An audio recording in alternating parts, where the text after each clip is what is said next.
Y para esto vamos a empezar con el páncreas, luego con el vaso y finalmente con el hígado, donde haremos una serie de apreciaciones y descripciones anatómicas, entre las cuales, como siempre, les coloco al inicio de la clase estos resultados esperados de aprendizaje. El día de hoy, básicamente, es identificar y describir la ubicación, la estructura y algunas funciones específicas de estas glándulas.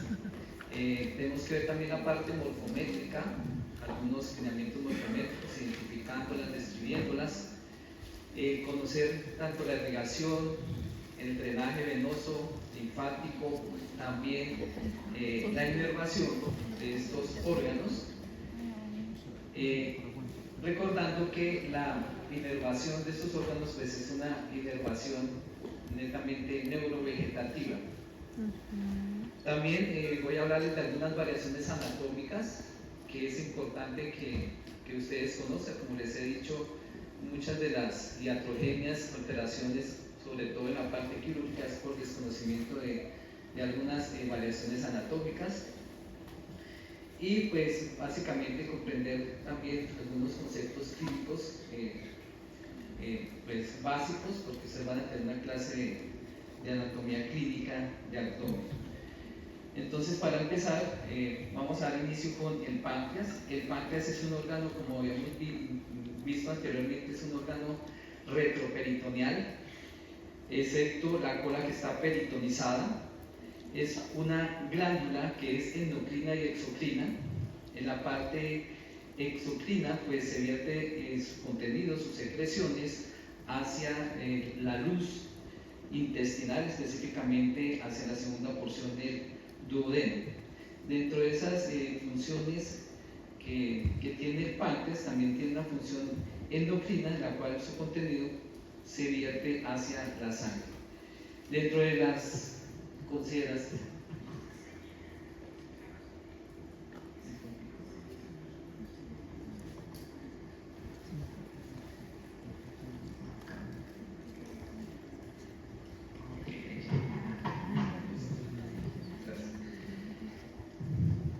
entonces, dentro de esas funciones del páncreas, tenemos que se forman unas sustancias exocrinas, como les decía, como son el quinotripsinógeno, la tripsina, amilasa, lipasa, enteroquinasa, entre otras. Y dentro de la parte endocrina, ustedes recordarán en la parte histológica que existen las células alfa, beta y delta, cuya función principal es producir la insulina, la somatostatina, entre otras. Tenemos también, glucagón. Aquí tenemos otras especificaciones importantes, es que el páncreas significa órgano de carne. Entonces, específicamente ustedes probablemente han escuchado hablar inclusive que por su gran contenido proteico también lo utilizan cotidianamente las personas para la anemia, ¿no? Y es lo que llaman coloquialmente la pajarilla, ¿se han escuchado? Pues se refiere a este órgano que es el páncreas.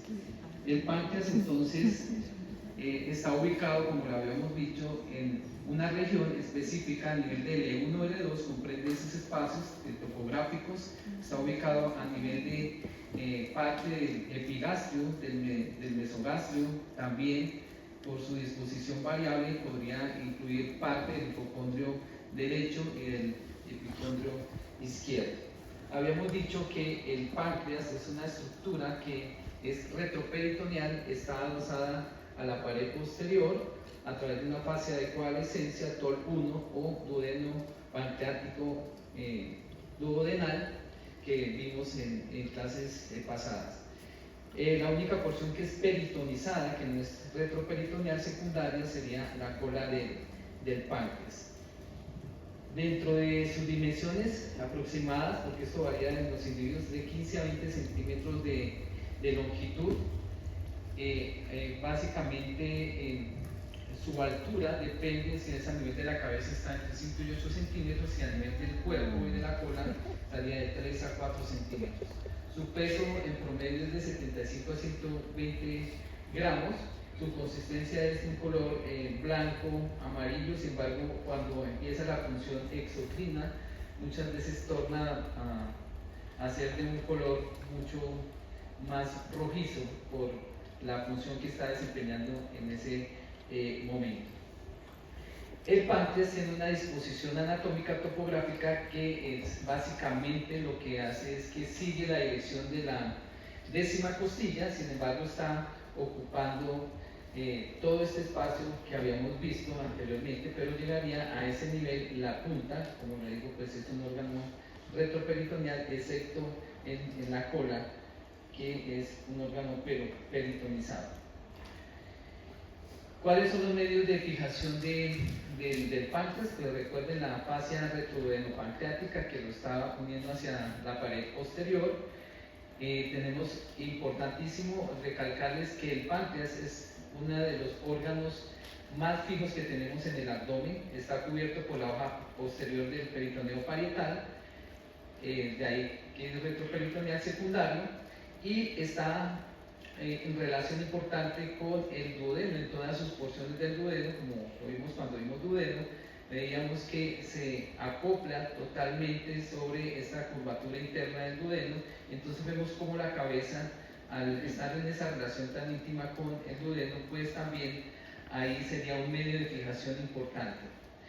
Otro de los medios de fijación importantes del páncreas pues son sus vasos, como son la arteria esplénica, de la cual hablaremos en más detalle más adelante, y el conducto colero, que hace parte de las vías biliares extrahepáticas, que proporciona también medios de fijación. Estos serían básicamente los más importantes medios de fijación que tiene el páncreas. Entonces, dentro de las porciones del páncreas, que no tienen unos límites bien definidos, a veces se hacen empíricamente, pues tenemos unas porciones que son la cabeza, tenemos el cuello, o algunos autores lo llaman también el istmo, tenemos el cuerpo, que es el más grande, por decirlo así, de 8 a 12 centímetros, y tenemos la cola, que como les decía es peritonizada. El resto del páncreas es retroperitoneal. Y tenemos como relaciones importantes a nivel de la cabeza, pues se relaciona con todas las porciones del duodeno, hacia tanto la derecha como inferior. Hacia superior, ustedes ven la relación que tiene con el píloro y con la primera porción del duodeno. Esta cabeza también importante, la relación que tiene atrás con el colédoco, con la arteria gastro o mental, que es una rama de la arteria hepática común. Y vemos también cómo se produce acá una estructura que se llama el gancho del páncreas, que embriológicamente viene a ser el páncreas del lado derecho, que por la rotación que se da, pues va a unirse y formar esta estructura que se conoce como el proceso uncinado o gancho del páncreas, que corresponde a la cabeza. Anterior a la cabeza del páncreas, pues vamos a encontrar el mesocolon transverso. El mesocolon transverso habíamos visto que es una estructura del peritoneo que pasa o se inserta hacia la cara anterior del páncreas, y eso es lo que nos divide en la región supramesocólica e inframesocólica. Entonces miren ustedes que el páncreas también tiene una porción inframesocólica y una porción supramesocólica. Como relaciones importantes del istmo, el cuello del páncreas, tenemos hacia anterior, vamos a tener algunas estructuras como el estómago, que se relacionaría, tiene unos tubérculos anteriores y posteriores pre y retroduodenal. Quiere decir que importante la primera porción del duodeno estaría en relación con el cuello. Y medialmente encontramos los vasos mesentéricos, específicamente la vena mesentérica superior. A nivel del cuerpo encontramos otras relaciones importantes, como son atrás, tenemos la fascia retroduodenopancreática, fascia de TOR 1 o fascia de 3, como lo conocen la nómina anatómica francesa. Y tenemos, a través de esa fascia, tenemos las relaciones importantes con la aorta abdominal y con la vena cava inferior. Hacia anterior va a estar la relación con el mesocolon transverso, con el colon transverso y con asas intestinales ya delgadas, específicamente con algunas yeyunales que pueden ascender y con parte de lo que es el ángulo duodeno-yeyunal, donde encontraremos también el músculo de Treis o músculo del ángulo duodeno-yeyunal, como lo vimos en el intestino delgado en la clase anterior. La cola, pues es la parte más movible por estar peritonizada, tiene unas relaciones importantes hacia posterior con la glándula suprarrenal izquierda, esto es bien importante, y con el polo superior del riñón izquierdo. Está en relación la cola con el estómago a través del ligamiento pancreático gástrico o gastropancreático. Y tenemos también como la relación importante con el vaso, donde también existe el ligamento espleno pancreático, y una relación hacia abajo importante a través del ligamento pancreático cólico, que usualmente llega hacia la porción final del colon transverso o hasta el ángulo esplénico o izquierdo del colon. Estas serían básicamente las relaciones de las funciones del páncreas que debemos tener pues presente. Tiene una serie de conductos, un conducto principal o de Wilson que llamaban antes en la nómina francesa. Actualmente recuerden que nos tomamos de referencia la nómina anatómica internacional, un conducto que viene desde la cola hasta la cabeza y que va a desembocar o unirse mejor con el conducto colérico para formar una estructura que se llama la ampolla hepatopancreática o biliopancreática, depende de la literatura que ustedes pues revisen. Y tenemos un conducto pancreático accesorio que vendría a ser el conducto de ese páncreas del lado derecho, biológicamente hablando, que se fusionó y que formó aquí el gancho del páncreas, y que básicamente pues va también a drenar independientemente sin unirse en ningún conducto biliar también en la cara posterior interna del duodeno, formando la papila duodenal menor. De estas papilas, estos elementos hablaremos más adelante en la parte de hígado.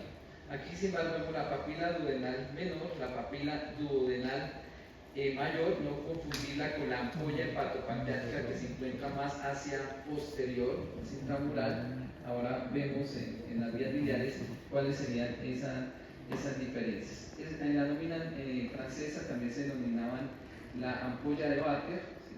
Pero actualmente hablamos de la papila duodenal mayor, donde desemboca el conducto pancreático principal y el conducto colérico, y papila duodenal menor, donde desemboca el conducto pancreático accesorio o de Santolini, que se denominaba anteriormente.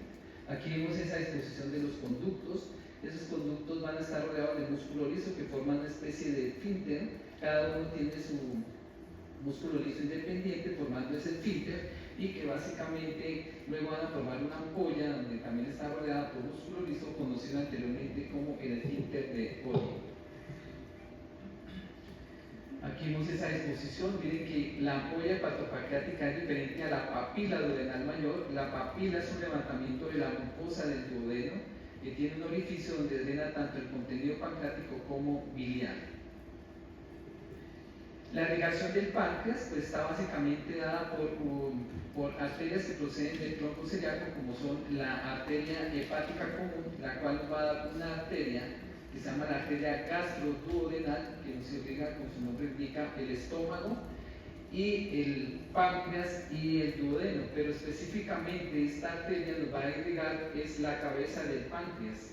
Y entonces ya habíamos visto que esa arteria gastroduodenal va a dar una rama que va a irrigar la cabeza, que se llama la arteria pancreático-duodenal superior, que sería una rama antero superior y una rama posterior inferior.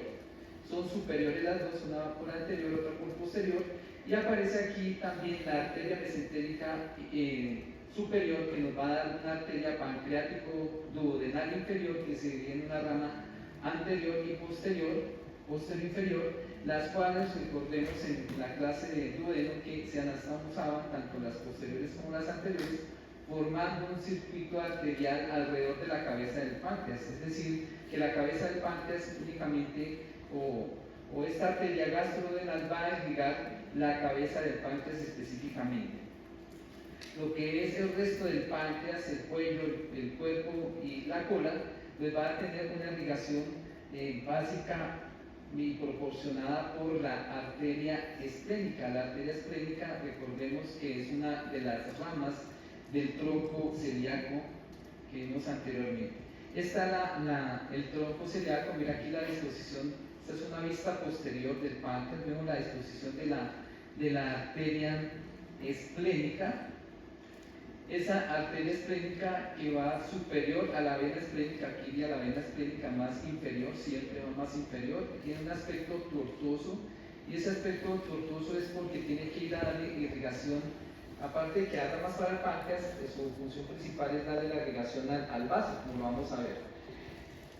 Específicamente esta arteria nos va a dar unas ramas para el páncreas, que son esta arteria que se viene hacia la región dorsal, que se llama la arteria pancreática dorsal, da múltiples ramas para el páncreas. Sin embargo, aquí también nos da otra arteria que se llama la arteria pancreática magna, que ustedes ven que se anastomosa hacia la región inferior. Esa anastomosis inferior se dirige hacia la cola y va a proporcionar esta arteria que se llama o se denomina la arteria pancreática inferior. Sin embargo, ustedes ven aquí, esta sería la arteria mesentérica superior. Aquí hay unas ramas anastomóticas también entre esta arteria pancreática inferior y la arteria pancreático duodenal inferior, formando también un ramo o una arteria pancreática inferior dirigida hacia la cabeza del páncreas. Esta arteria pancreática inferior también la conocen como la arteria pancreática de la tatera. Aquí vemos esta es la disposición de las arterias pancreáticas inferior, de la arteria de la testis, y tenemos toda la serie de ramos arteriales que también pueden proceder algunos de la arteria hepática común. De la arteria hepática común también, a veces, esto está dentro de las variaciones, puede proporcionar irrigación para la cabeza del páncreas. Y por su cercanía también con las asas intestinales delgadas, algunas arterias yeyunales, las primeras arterias yeyunales con los primeros arcos podrían también participar en la irrigación específicamente de la cabeza del páncreas. Profe, una pregunta. Señor, preguntas. Yo había leído que la arteria dorsal del páncreas no solo sale de la esplénica, sino que puede tener, o sea, que existe la variación anatómica que puede salir de la mesentérica superior. Entonces, mi pregunta era, ¿cuáles son las variaciones anatómicas de esa arteria dorsal del páncreas? Pero la arteria dorsal del páncreas, por cercanía y en los estudios de 10% de variaciones anatómicas, puede salir directamente acá de esta arteria que es la arteria gastroduodenal, o puede originarse también de la arteria hepática común. Entonces no sería el origen aquí en las clínicas, sino sería aquí de estas dos arterias. La menos frecuente es de la gastroduodenal, la más frecuente de las variaciones anatómicas sería de esta arteria que es la arteria hepática común. Esta es la que mayor tiene dentro de las variaciones anatómicas importantes. Tenemos aquí el drenaje venoso del páncreas. El drenaje venoso del páncreas pues tiene la misma disposición, los mismos nombres de las arterias, y lógicamente son afluentes que van a recoger la sangre con poco oxígeno de la glándula, de esta glándula endocrina. Vemos aquí la vena esplénica se encarga también de recoger la sangre, lo que es la cola, el cuerpo, el cuello, y vemos hacia la cabeza también la presencia de venas pancreáticos duodenales. En el caso de las pancreáticos duodenales inferiores, tanto anterior como posterior, van a drenar a la vena mesentérica superior, que sería la vena mesentérica superior, no arteria sino vena. Aquí ustedes ven al lado izquierdo de la vena la arteria mesentérica superior, y aquí estas venas, pancreático duodenal superior, no van a ir a la hepática, sino van a ir a anastomosarse aquí con la vena. Con esta vena sería frente de la vena gastroomental del lado derecho, que finalmente también va a drenar hacia la vena mesentérica superior. Entonces ustedes ven que las venas van a drenar a un sistema que se llama el sistema porta, cual también hablaremos en la parte de hígado. Sin embargo, acá Vamos a ver de una vez quién forma ese sistema porta. Es un sistema que inicia en capilares y termina en capilares o sinusoides, el sistema porta hepático. Aquí ven ustedes lo que es la vena esplénica, uniéndose, anastomosándose o recibiendo la vena mesentérica inferior. Recuerden que la vena mesentérica inferior recoge la sangre de la mayoría de lo que es el colon descendente, el colon sigmoide, la región superior del recto y la mitad izquierda del colon transverso, porque el resto recuerden que es por la mesentérica superior.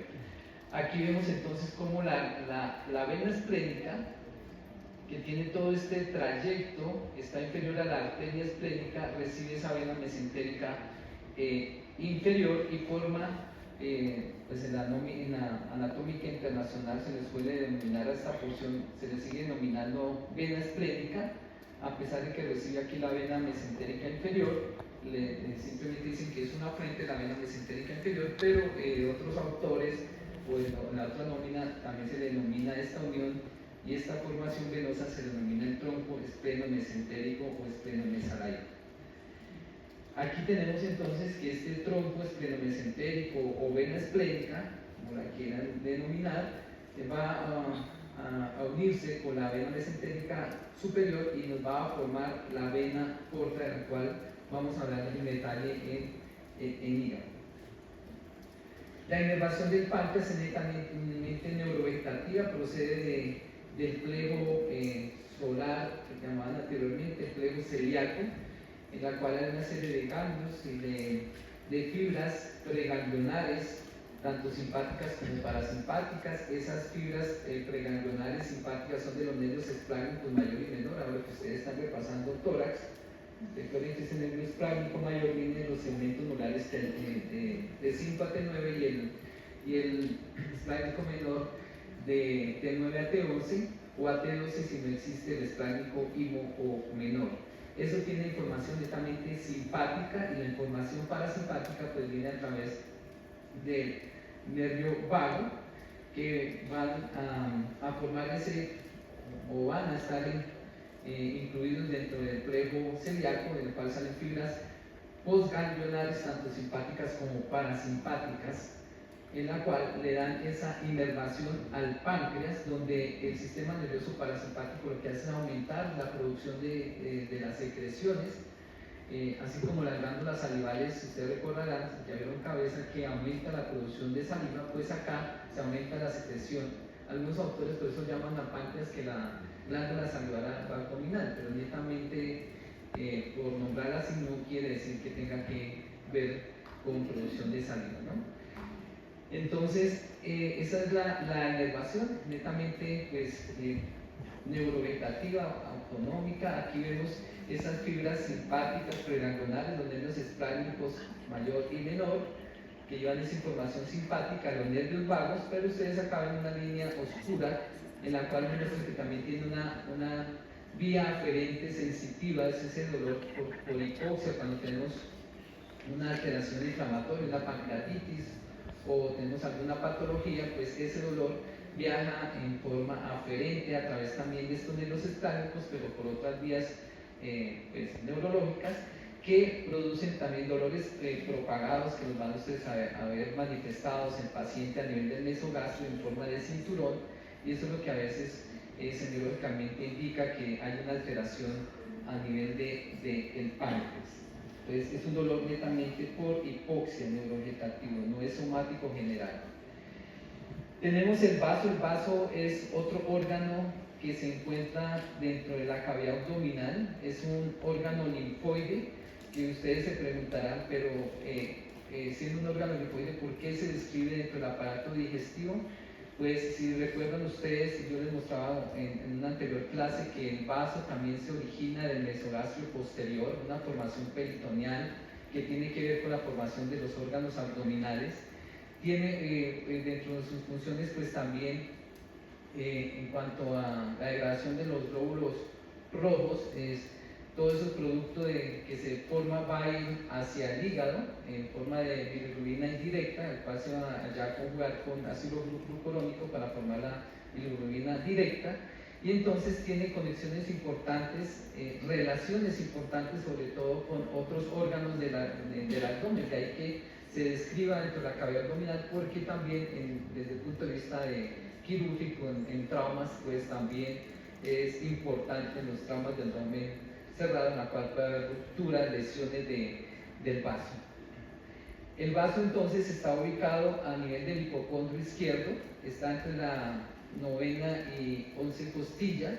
Sin embargo, su eje principal sigue la dirección de la curvatura posterior de la 10ª costilla y está en relación importante con el estómago, con la curvatura mayor y el fondo, y con el diafragma hacia la región superior.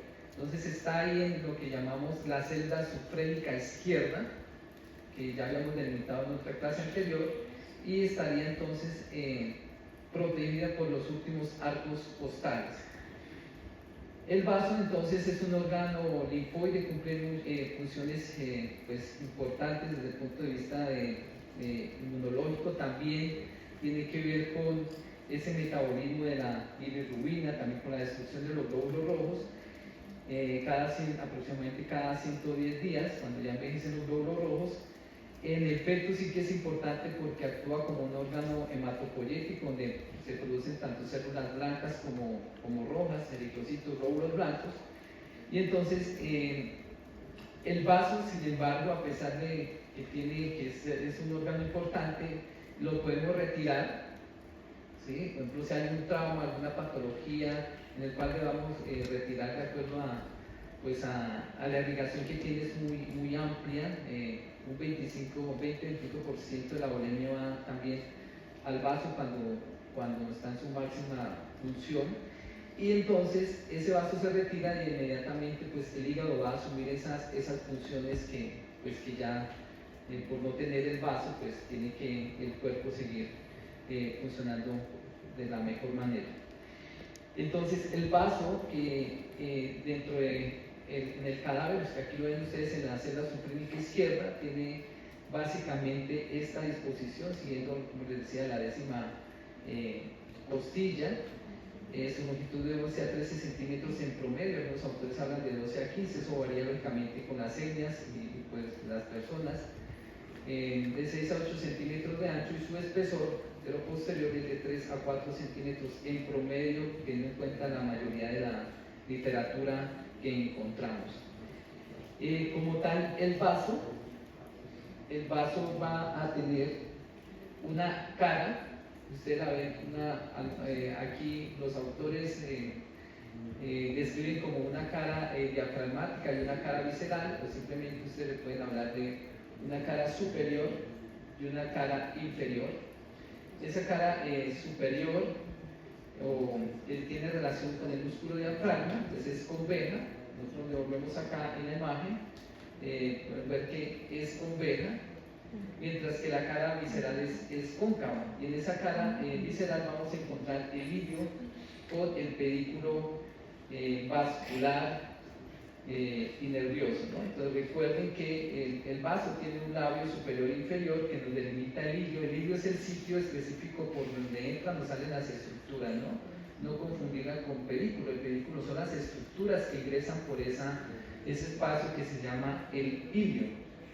Y entonces en ese ilio vamos a encontrar lo que es las arterias y las venas esplénicas polares superiores e inferiores, como se le denominan, que hacen parte también de ese pedículo, junto con los nervios postganglionares neurovegetativos que van a darle la inervación al vaso.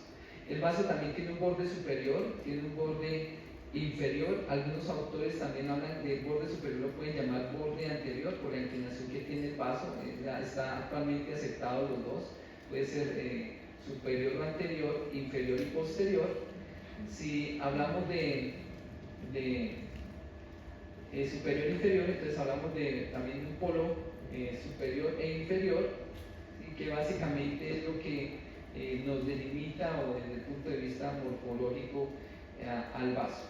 Ven ustedes una serie de escotaduras hacia el borde anterior o superior, que son remanentes durante la formación fetal. El vaso inicialmente es una serie de lóbulos que se fusionan, pero que dejan algunas impresiones que nos recuerdan esa lobulación cuando pues éramos fetos como tal.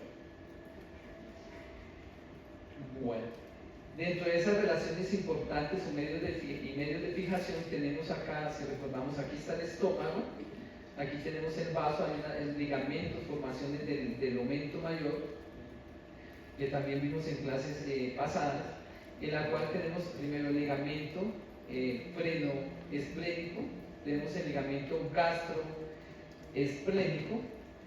Este ligamento gastroesplénico, recuerden que pues, ahí vamos a encontrar la arteria, ramas de la arteria esplénica. Tenemos otro ligamento, que aquí lo podemos ver mucho mejor, que es un ligamento que va de la parte de lo que es el vaso, específicamente acá se ve mejor, que es hacia el colon, hacia el ángulo cólico izquierdo, ligamento espleno cólico, que también es un punto de fijación de este órgano llamado vaso. Entonces, básicamente, aparte de la arteria esplénica, lo más importante son estos ligamentos que le dan el soporte al órgano y lo mantienen en su posición dentro del abdomen. Entonces aquí tenemos lo que hablamos, las dos caras, visceral y la cara diafragmática, superior e inferior, con sus bordes superior, inferior, o como les decía, también puede decir anterior-posterior, aquí los polos o extremidades superior e inferior. Y continuando acá con la presentación, pues miren ustedes cómo en el hilo las arterias y las venas tienen una distribución polar hacia la región superior e inferior. Lógicamente allá internamente van a tener otras divisiones. Algunos autores hablan de divisiones segmentarias y finalmente arterias trabeculares. Aquí vemos la parte macro, en la cual vemos como la arteria esplénica, que es rama del tronco celíaco, como ya lo habíamos visto, pues va a dar una serie de divisiones de arterias, tanto polares superiores como inferiores. Aquí vemos la exposición de la ligación. Entonces, recordando acá el tronco celíaco, las ramas hacia el tronco celíaco, como son la arteria esplénica o estomáquica, que llamaban antes, ahora es la arteria gástrica izquierda, la arteria esplénica y la arteria hepática común, que serían las ramas del tronco celíaco. Esta arteria esplénica, aquí el autor la dibujó lineal, pero usualmente es puntuosa, va sobre la vena esplénica. Y miren ustedes, a través del ligamento pancreático esplénico da una serie de ramas. Ahí se empieza a distribuir las ramas polares inferiores y superiores. Recordemos que la arteria esplénica también nos da arterias gástricas cortas para el fondo, nos da una arteria durante su recorrido para el fondo del estómago, para el esófago y para el cardias, lo que antes denominábamos la arteria esófago-cardiotuberositaria posterior, o simplemente la pueden llamar, como veíamos en el estómago, arteria gástrica posterior. Entonces, la arteria esplénica, fuera de eso, también nos ayuda a irrigar el estómago. Y aquí estas arterias polares inferiores que van hacia el vaso, también para recordarles e integrarles que se origina la arteria gastro-omental izquierda. Señora. Con el nombre largo de esófago cardiotuberositaria posterior, gástrica posterior. Porque la gástrica anterior tiene el mismo nombre, pero le coloca la parte anterior. Entonces, arteria gástrica anterior y posterior. Aquí vemos la arteria esplénica, que tiene una forma tortuosa ya sinovicidal. Aquí ven ustedes dando las ramas pancreáticas que ya vimos en páncreas. Aquí está la arteria que es la arteria gástrica posterior, que se ve atrás luz, la que tiene el nombre en largo, que es esófago cardio tuberositaria posterior. Y aquí vemos cómo parte de esas arterias también gástricas cortas y la gastro-omental izquierda. Entonces, esta sería la arteria esplénica. Estas inflexiones o tortuosidad de la arteria esplénica, muchos autores han estudiado y han mirado por qué no es lineal, y algunas de las explicaciones que hay, por ser un órgano móvil y con unos puntos de fijación que no son muy fuertes, pues durante los movimientos ventilatorios, durante la inspiración y la expiración, pues el vaso también se mueve porque tiene un ligamento, como vemos que ese ligamento es pleno diafragmático, que hace que el vaso también ascienda y descienda durante esos movimientos inspiratorios, y eso le permite que tenga cierta distensibilidad. Si fuera una arteria recta totalmente, pues probablemente con movimientos bruscos se desgarraría y producía pues esos sangrados abundantes a nivel de la cavidad abdominal. Aquí tenemos esta vista posterior de la arteria esplénica, dando las ramas para el páncreas, que ya lo vimos anteriormente.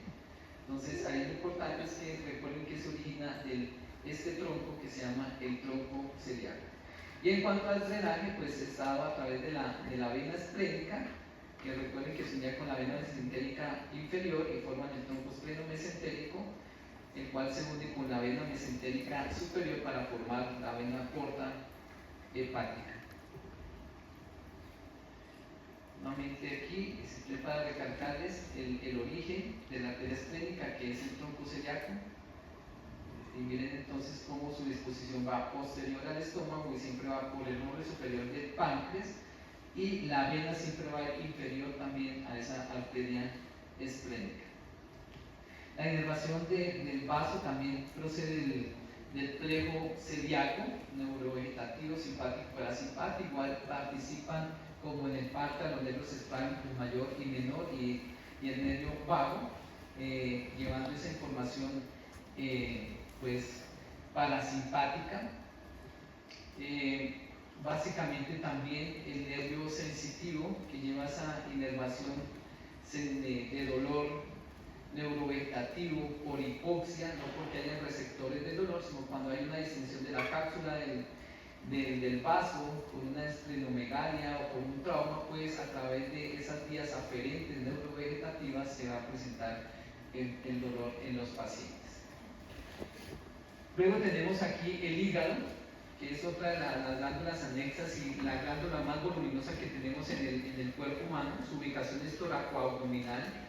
Recordemos que de la quinta costilla hacia la 12 costilla, y teniendo en cuenta las cúpulas diafragmáticas, en esa zona de tórax que va hasta la región umbilical, pues ese espacio topográfico pues tiene órganos abdominales. Entonces a veces vemos en clínica que se piensa que lesiones a nivel de las últimas costillas comprometerían únicamente órganos del tórax, pero pues recuerden que ahí tenemos también órganos abdominales como son el hígado, que está ubicado, recordando en la anatomía topográfica del abdomen de la primera clase, está ubicado topográficamente en el hipocondrio derecho, parte del epigastrio, y en una menor proporción a nivel del hipocondrio izquierdo.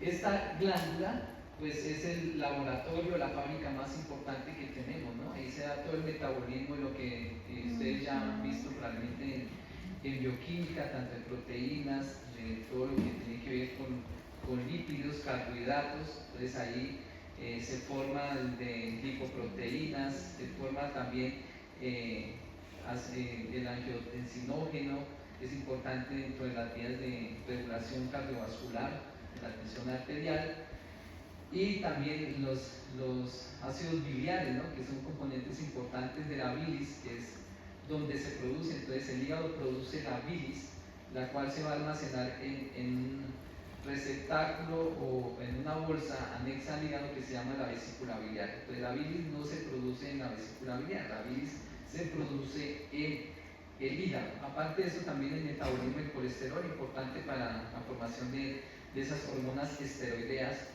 que tenemos también en nuestro cuerpo, importantísimo. También cumple funciones cuando el vaso no está, pues también ahí cumple esa función, como les decía, de degradar, por decirlo así, los glóbulos rojos, ¿no? También factores de coagulación, importantísimo, ahí se produce el factor de coagulación, ¿sí? Muchas proteínas como la albúmina. Entonces es nuestra fábrica que tenemos, y donde también se hace detoxificación de muchas de las sustancias que nosotros consumimos, ¿no? ¿no? Inclusive también de los medicamentos que consumimos, pues básicamente es muy importante, y ahí llegan todos los nutrientes que son absorbidos a través de las vellosidades intestinales, a través del sistema porta.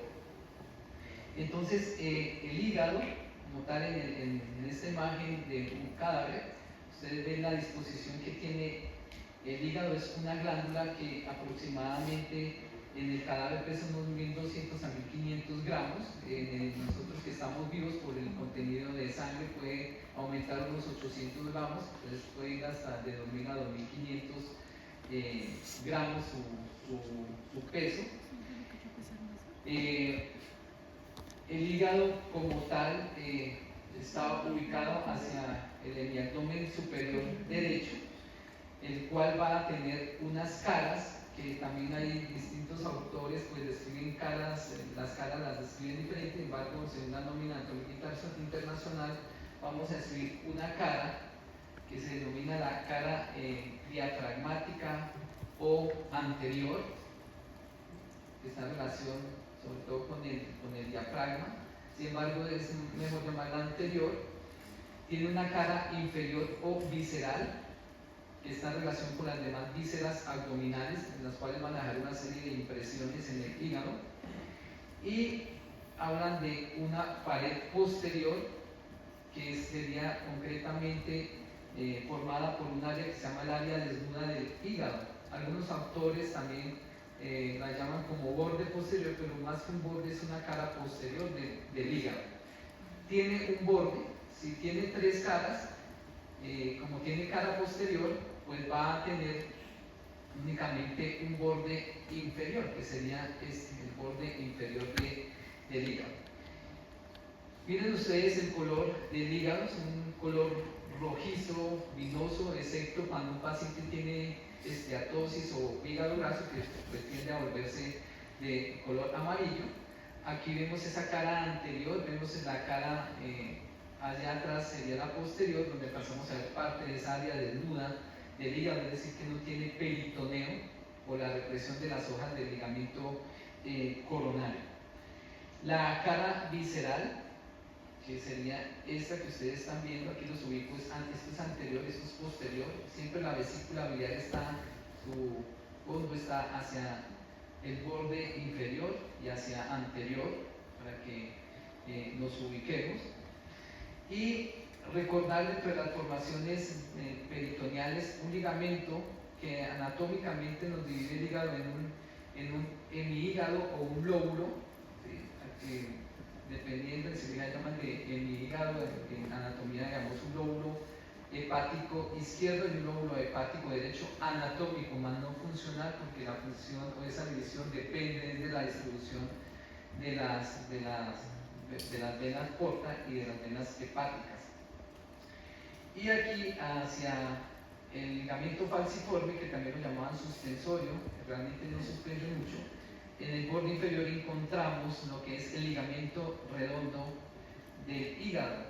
Hay que siempre colocar los nombres como son del hígado, del útero, porque a veces coloca simplemente el ligamento redondo, pero hay varios ligamentos redondos, entonces hay que especificar que ese ligamento redondo del hígado es uno de los remanentes de la vena umbilical. Entonces, si nosotros miramos la cara visceral del hígado, esa cara visceral del hígado va a tener una serie de elementos que nos permiten hacer divisiones del hígado en otros segmentos, en otros lóbulos secundarios.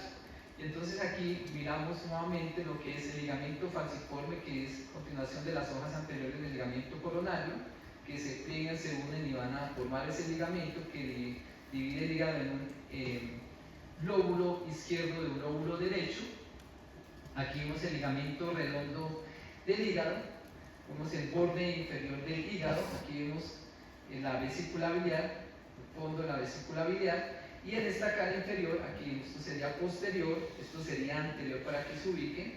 Entonces aquí es una vista inferior, estamos viendo aquí lo posterior, lo anterior, y entonces aquí vemos que el hígado presenta una serie de surcos, llaman aquí la formación de la H hepática, en la cual presenta unas fisuras hepáticas o portales menores, porque vamos a ver más adelante que en la segmentación hepática hay unas fisuras portales mayores, en la cual podemos determinar aquí una fisura menor hepática derecha, que se forma como referencia aquí la fosa cística donde está la vesícula biliar. Hay una proyección hacia posterior que va a terminar en el borde izquierdo de esta vena, que se llama la vena cava inferior, que está en relación directa con el hígado y que es uno de los puntos de fijación más importantes que tiene el hígado.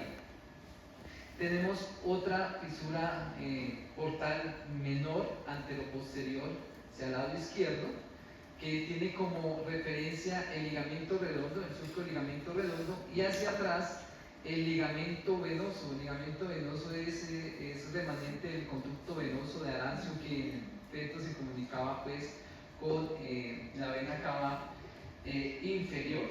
Y tenemos esta fisura transversal, que pues aquí está un poco, se desplazó hacia abajo por la imagen, pero que queda específicamente aquí a nivel o formando lo que es el hilo hepático, el sitio por donde ingresan o salen las estructuras del hígado. De tal forma que anatómicamente esta H nos divide acá, si ustedes ven, ese lóbulo derecho va a tener otros dos lóbulos secundarios, por decirlo así, que son el lóbulo caudado de Spiegel y el hacia anterior el lóbulo cuadrado. Entonces, estos lóbulos que estarían entre la porción posterior y anterior de la H, pues son el lóbulo de Spiegel o caudado, como se le llama en la nómina anatómica internacional, y miren que ese lóbulo caudado, no cuadrado, porque cuadrado es este, el caudado tiene una prolongación también aquí, que sería el proceso caudatus o caudado, que ven ustedes que es una eminencia que se desplaza hacia el lado derecho del hígado. Entonces tenemos esos cuatro lóbulos secundarios, no confundirlos con los segmentos hepáticos que son diferentes. Es netamente anatómico porque funcional es diferente. Y aquí vemos en la cara posterior del hígado, vemos el área de duda del hígado. Esto sería el ligamento coronario. El ligamento coronario con su hoja posterior, miren cómo se desplaza hacia la fisura portal menor izquierda, en la cual rodea mejor esa lámina posterior del ligamento coronario, rodea al lóbulo caudado, va anterior a la vena cava inferior y finalmente termina lateralmente uniéndose con la lámina anterior, que sería esta misma lámina, hacia lateral, formando unos ligamentos que sostienen al hígado, que llaman los ligamentos triangulares. Estos ligamentos triangulares, por su forma, sería el ligamento triangular izquierdo y el ligamento triangular derecho. Serían estos ligamentos acá, ligamento triangular derecho izquierdo. Ahora vemos una imagen con mayor detalle. Relaciones importantes del hígado hacia posterior, pues lo que decíamos, la vena cava inferior con los nervios esplánicos mayor y menor, las arterias frénicas inferiores, que son las primeras ramas de la aorta abdominal, y tenemos otras relaciones importantes que van a dejar también impresiones en la cara visceral del hígado como tal. Entonces, hacia superior tenemos también el diafragma, hay un espacio subfrénico derecho e izquierdo, ese límite lo da el ligamento falciforme que nos divide en el espacio subfrénico izquierdo del derecho, y tenemos relaciones importantes hacia inferior, tenemos con el fondo del estómago, con el esófago abdominal, del cardias, vamos a tener relaciones importantes con el aumento menor, y también relaciones importantes hacia inferior con el duodeno, específicamente con la primera porción, con la vesícula biliar, porque la vesícula biliar no es del hígado, sino es una estructura anexa que tenemos que hace parte de las vías biliares. Y si ustedes ven al lado derecho, pues tendría relación posterior con los órganos retroperitoneales, como son el polo superior del riñón derecho con la glándula suprarrenal derecha, y anterior tenemos relación con el ángulo cólico derecho o hepático. Por eso se le denomina también ángulo cólico hepático, por la relación que tiene con el hígado. Luego una pregunta. Serio. El ligamento hepático cólico es inconstante, ¿cierto? El ligamento hepático cólico, como tal, el hepatocólico es inconstante. Sin embargo, aproximadamente recuerdo en el 15 al 18% está presente, ¿sí? Pero es inconstante porque lo único que hace es unir, no tiene ningún elemento vascular nervioso importante. La cara inferior del hígado, entonces aquí vemos también que nos ayuda a formar a través de ese lóbulo caudado o despliegue, nos forma la pared superior de la bursa orbitalis que estamos viendo acá, la bursa orbitalis o transcavidad de los epiplones, que hablábamos que la única forma de comunicarse con la cavidad peritoneal como tal era a través del hiato omental o del Winslow que llamaban anteriormente. Entonces vemos cómo también el lóbulo caudado tiene relación con la bursa orbitalis o transcavidad de los epiplones. Bueno, el hilo hepático pues es el sitio por donde ingresan o salen las estructuras vasculares, conductos, las estructuras venosas, y el hilo hepático está ocupado por venas, arterias y conductos. En este caso vemos acá de posterior hacia anterior, que es importante que ustedes lo reconozcan. Vemos acá lo que tiene que ver con el sistema porta, la vena porta sería lo más posterior. Luego viene las arterias y luego vienen los conductos. Entonces sería vena, arteria y conductos. Ustedes ven que algunas ramas arteriales se van hacia anterior, pero como tal dentro del hilio vamos a encontrar esa disposición. Como vimos, las relaciones de la cara visceral pues van a dejar impresiones en el hígado. Entonces hacia el lado derecho y posterior vemos la impresión del riñón, del polo superior del riñón y de la glándula suprarrenal. Tenemos entonces la suprarrenal, el riñón, y tenemos también hacia inferior otra impresión pues, que tiene que ver con el colon, ¿no? El colon cólico derecho. Tenemos también impresiones en la impresión duodenal y pilórica, que es importante esa relación, que a la vez también va a relacionarse con el cuello de la vesícula biliar. Y hacia el lado izquierdo lo más importante, o la impresión que es más evidente en los caballos cuando veamos la parte ya demostrativa, pues es la impresión gástrica, que tiene que ver sobre todo con hacia el lado izquierdo con el fondo del estómago y con la curvatura mayor, ¿no? Entonces deja esa impresión.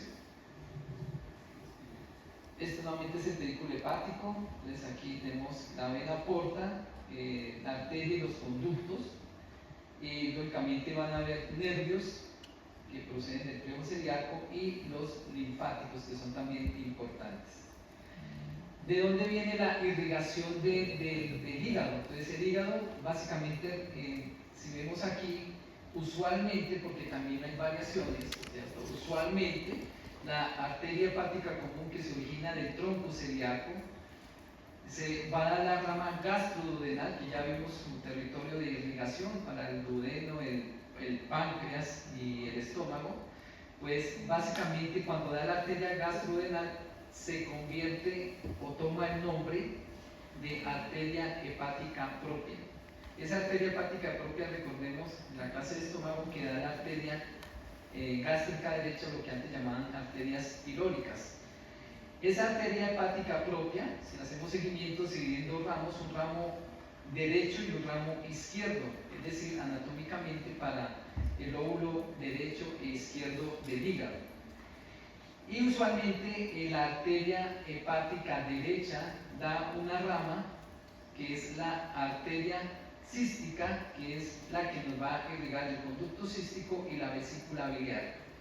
Esa arteria cística va a dar una rama inferior y superior, a veces da una única arteria, da ramas para el conducto cístico, y es importante desde el punto de vista quirúrgico, como lo vamos a ver más adelante, porque es la arteria que se liga durante las colecistectomías, es decir, cuando si retiramos la vesícula biliar por alguna patología como cálculos biliares o cáncer o algunas patologías que se puedan presentar, pues es importante tener referencia de esa arteria y que se va a encontrar en unos triángulos que vamos a escribir más adelante. Aquí por el momento pues el hígado como tal es el que va a recibir irrigación por parte del ramo hepático o arteria hepática izquierda y arteria hepática derecha. Hay variaciones anatómicas, la izquierda puede originarse del tronco celíaco, o inclusive la derecha puede originarse también de la arteria mesentérica superior, son variaciones anatómicas. Importante hacer estudios sobre todo en nuestra población colombiana, porque la mayoría de estudios es de literatura internacional que lógicamente por nuestro componente genético y étnico pues tiene algunos cambios, y por eso es importante y relevante hacer investigación en variaciones en población colombiana. Entonces esa sería la irrigación.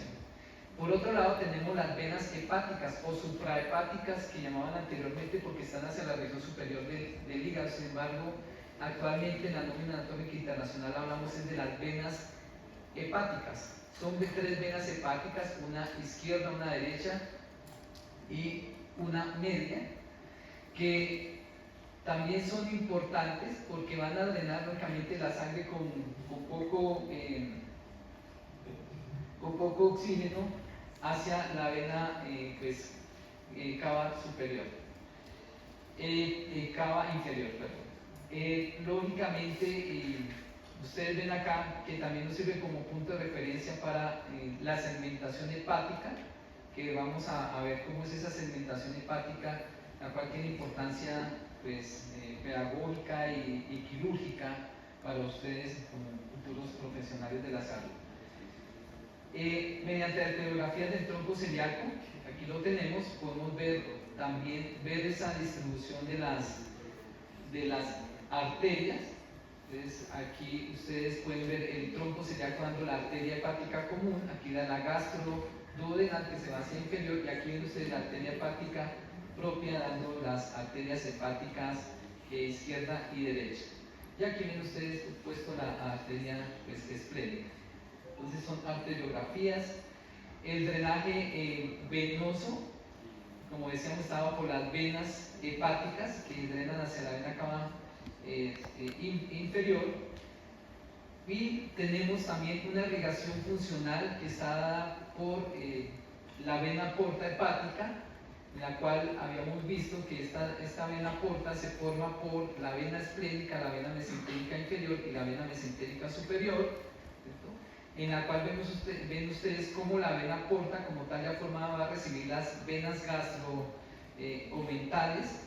De ahí que el contenido de algunas sustancias que se absorben en el estómago, como el alcohol, la vitamina B12, pasan rápidamente hacia el hígado, ¿no? Se absorben mucho más rápido que los demás nutrientes que absorbemos a nivel intestinal. Entonces aquí vemos la descripción de esa vena porta. Algunos autores la asemejan con la forma de una jirafa, dicen que esta es la cabeza de la jirafa, el cuello, esto sería la cola y las extremidades, simplemente desde el punto de vista didáctico. Pero aquí entonces la formación de esa vena porta está dada por la vena esplénica, que recibe la vena mesentérica inferior, forma el tronco esclenomesentérico, o si lo quieren seguir llamando como vena esplénica, en la nómina anatómica internacional todo lo denominan vena esplénica, solo que está recibiendo como afluente la vena mesentérica inferior. Esta vena esplénica o tronco esclenomesentérico o esclenomesaraico se une con la vena mesentérica superior y forman el tronco de la vena porta como tal, la cual va a tener una distribución por cada uno de los segmentos hepáticos. Entonces el hígado, vamos a ver que también se divide en segmentos que son como pequeños hígados, ¿sí? Por decirlo así, porque cada segmento tiene un conducto intrahepático, tiene una vena de una rama de la porta, aquí podemos hablar de ramas, aunque es una vena, y también una rama arterial. Entonces cada segmento tiene como tal su propio componente de irrigación y de drenaje como tal. Entonces esta sería la formación de esa vena porta. Hay variaciones anatómicas también en la formación del hígado. Mira, aquí hay casi ausencia del lóbulo izquierdo. Algunas impresiones se producen con mayor profundidad por las relaciones. También se ven una serie de pliegues dados sobre todo por fascículos musculares del músculo diafragma. Y en cuanto a los linfáticos del hígado, importante que ustedes recuerden que hay unos colectores superficiales y sobre la superficie del hígado hay unos colectores profundos, entre los cuales los colectores superficiales son subperitoneales, formando pues redes en la superficie del hígado. En la cara posterior inferior, todos los colectores van hacia los linfonodos ciliares y al pedículo hepático por cercanía, ¿no? Y los colectores más profundos son ascendentes y descendentes, los cuales los podemos ver aquí en esta imagen. Entonces, hay ascendentes que básicamente siguen el trayecto de las venas hepáticas hasta alcanzar el mediastino. Entonces, hay conexión con los ganglios linfáticos y todos los vasos linfáticos mediastínicos, pero hacia el mediastino posterior. Y las vías descendentes, que son las más importantes del hígado, que van básicamente hacia estos ganglios linfáticos que vamos a encontrar en el hilio hepático como tal, y que se reúnen alrededor de la vena porta y de las demás estructuras que forman ese pedículo hepático. ¿Preguntas? Sí, ya lo tengo acá. Ya casi. ¿Listo? Lo que ella dice es que 5 minutos de receso ya vino acá y ya solo 5 minutos para los medios de fijación del hígado, pues les decía, importantísima la vena cava inferior, también el ligamento frenohepático, o sea que une el diafragma con el hígado, el ligamento coronario, que vemos cómo forma el ligamento transversal derecho e izquierdo, el ligamento falciforme o suspensorio, que llaman en la nomenclatura anatómica francesa, y el epiplón menor, donde el epiplón menor, recuerden que tiene entre sus componentes el ligamento hepatoduodenal, el gastrohepático como tal también hacia la región más superior, y tenemos el esófago diafragmático, ¿no? La inervación del hígado también netamente neurovegetativa. Proceden esas fibras conganglionares del tronco, del plejo celíaco, son fibras conganglionares simpáticas y parasimpáticas, igual que los demás órganos abdominales. Esa inervación es netamente neurovegetativa, con una inervación también sensitiva, que todos los dolores que produce a nivel del abdomen es por hipoxia, ¿no? No es que tengamos receptores del dolor de inervación somática general, sino es una inervación por hipoxia, en la cual, pues, ustedes recordarán que hay muerte celular por hipoxia, liberan eicosanoides, se forman actúan los leucotrienos, oxigenasas, se producen prostaglandinas, leucotrienos, que son como especie de neurotransmisores que enviados incluso a través de esas ramas aferentes del sistema nervioso neurogenerativo, y por eso sentimos ese dolor difuso en las vísceras abdominales, que a veces no es tan fácil de ubicar con exactitud el sitio específico.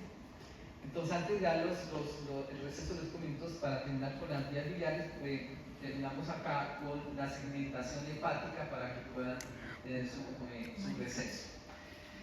Entonces, hablábamos de unas fisuras menores anteroposteriores derecha e izquierda cuando vimos la división de los distintos lóbulos hepáticos. Tenemos las venas hepáticas que nos indican o indican a los cirujanos o cuando tienen que hacer resecciones hepáticas. Entonces, hablamos de unas fisuras portales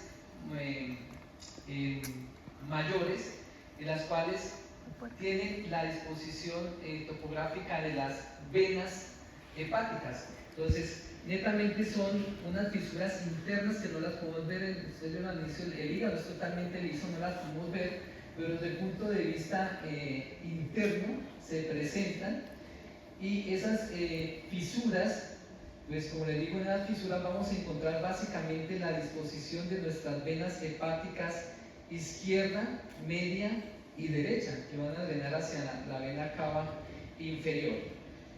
Si vemos esa distribución o cómo se daría esa división, vemos la cara visceral, aquí los ubico, esto es posterior, esto es anterior.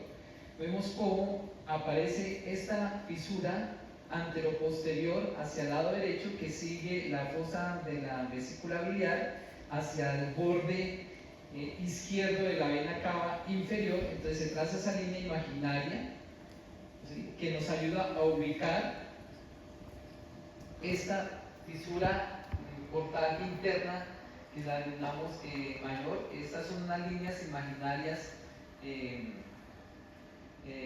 que las destruyó un anatomista francés de apellido Canty. Entonces hablamos de las líneas de Canty. Esta sería la línea de Canty mayor, que lo que hace es funcionalmente dividirnos el hígado en un lóbulo izquierdo funcional. Entonces mire cómo porciones del lado del lóbulo derecho del hígado pasan a ser del izquierdo, pero netamente funcional, no anatómico. Y tenemos otra línea importante que nos ayuda a delimitar esos sectores, por llamarlo así, esos sectores que son esta línea también anteroposterior izquierda, que recordemos que sigue el ligamento redondo, el surco del ligamento redondo y el ligamento venoso o surco del ligamento venoso. Entonces ustedes ven ahí esa distribución en la cual ya vemos que aparece otra línea horizontal que tiene que ver, la vemos acá, con una división interna que hace que el hígado nos quede dividido por sectores. Entonces aquí nos queda dividido en unos sectores izquierdos, en la cual ven ustedes que al lado izquierdo tenemos un sector medial, teniendo como punto de referencia a esta línea de Canty mayor, que está sobre la línea media del hígado, y en un sector que es lateral. Entonces hablamos que el lóbulo izquierdo funcional tendría un sector medial y un sector lateral. Y el lóbulo derecho, pues aparece aquí una línea que en cirugía, desde el punto de vista anatómico, es una proyección de lo que es el borde derecho este borde derecho acá del hígado, en el cual ustedes ven que se proyecta hacia la vena cava inferior, y que además desde la cara visceral que estamos viendo acá, si la hacemos continuidad y vamos por acá abajo, se proyecta hacia posterior, hacia el hilio hepático, de tal forma que aquí nos queda un sector también al lado derecho medial y un sector lateral. Entonces, en conclusión, nos queda un sector izquierdo dividido en una porción o un sector lateral, un sector medial, igual en el lado derecho en un sector medial y en un sector lateral. Y la distribución de la vena porta nos va a dar esta línea horizontal que nos divide también en lóbulos hacia la región pues, superior e inferior, que sería esta la imagen de la vena porta, que acá les tengo esta imagen, miren acá. Esa línea roja representaría a la vena porta con sus divisiones, donde empieza a dividirse y que van a ser parte de estos segmentos. Entonces, dentro de la nomenclatura anatómica, estas divisiones se llaman segmentos hepáticos. Algunos segmentos coinciden con lóbulos anatómicos, como en el caso del primer segmento hepático coincide con este lóbulo, que es el lóbulo caudado o de Spiegel. Pero entonces, si la pregunta es nombre del lóbulo, ustedes colocan lóbulo caudado. Si le preguntamos segmento, pues ustedes pueden colocar el segmento, el nombre del segmento o el número. En este caso es el segmento posteromedial o segmento 1 del hígado. Entonces ustedes ven que aquí una serie de números, en total son 8 segmentos hepáticos. Algunos autores describen 9 porque el número 4 lo dividen en 4A, 4B, y es porque la vena porta da una división superior y una división inferior en el segmento 4. Y esos segmentos siempre siguen la dirección de posterior hacia la izquierda, terminando hacia anterior y luego hacia la derecha.